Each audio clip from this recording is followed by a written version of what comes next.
সুপ্রিয় বড়াইগ্রামবাসী, ঐতিহ্যবাহী বনপাড়া মডেল উচ্চ বিদ্যালয়ে মাঠে আজ বর্ণিল আয়োজনে উপস্থিত একাত্তরের রণাঙ্গনের সম্মানিত বীর মুক্তিযোদ্ধাগণ ও শহীদ পরিবারের সদস্যবৃন্দ, অত্র উপজেলায় কর্মরত সকল সরকারি বেসরকারি কর্মকর্তাবৃন্দ, শ্রদ্ধেয় শিক্ষক মন্ডলী, প্রিন্ট ও ইলেকট্রনিক মিডিয়ার সাংবাদিকবৃন্দ, ব্যবসায়িক নেতৃবৃন্দ, কোমলমতির শিক্ষার্থীবৃন্দ, বিভিন্ন রাজনৈতিক দলের নেতৃবৃন্দ এবং উপস্থিত ভদ্র মহিলা ও ভদ্র মহোদয়গণ, সকলকে আবারও সালাম জানাচ্ছি। আসসালামু আলাইকুম। সম্মানিত সুধী, দীর্ঘ 9 মাসের রক্তক্ষয়ী সংগ্রামের পর 1971 সালের 16 ডিসেম্বর অর্জিত হয় মহান বিজয়।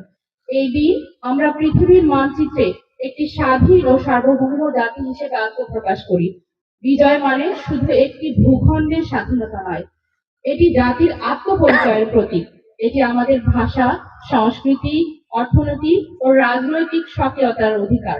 আমাদের বিজয় এসেছে অপরিসীম ত্যাগের বিনিময়ে, তাই এর মূল্য রক্ষা করা আমাদের সকলের পবিত্র দায়িত্ব। প্রিয় সুধী, তরুণরাই জাতির ভবিষ্যৎ। তাদের হাতেই দেশের আগামী দিনের গতিপথ নির্ধারিত হবে। অন্যায়, দুর্নীতি ও বৈষম্যের বিরুদ্ধে দৃঢ়ভাবে রুখে দাঁড়ানো তরুণদের নৈতিক কর্তব্য। কারণ ন্যায় বিচার ও সুশাসন প্রতিষ্ঠার জন্য প্রয়োজন সচেতন সমাজের। প্রযুক্তি, শিক্ষা ও উদ্ভাবনের মাধ্যমে দেশকে এগিয়ে নেওয়া অপরিহার্য। একটি উন্নত ও আত্মনির্ভরশীল নতুন বাংলাদেশ গড়তে জ্ঞান, বিজ্ঞান ও গবেষণার বিকল্প নেই।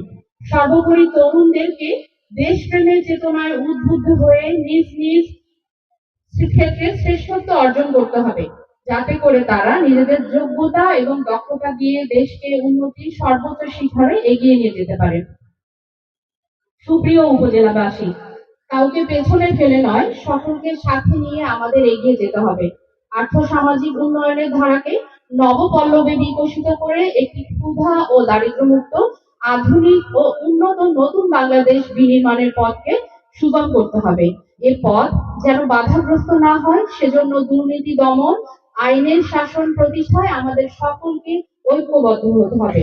আজকের দিনে আসুন আমরা ঐক্যবদ্ধ হবার প্রতিশ্রুতিবদ্ধ হই। একতার শক্তিতে জয় করি সকল প্রতিবন্ধকতা, গড়ে তুলি একটি নতুন বাংলাদেশ।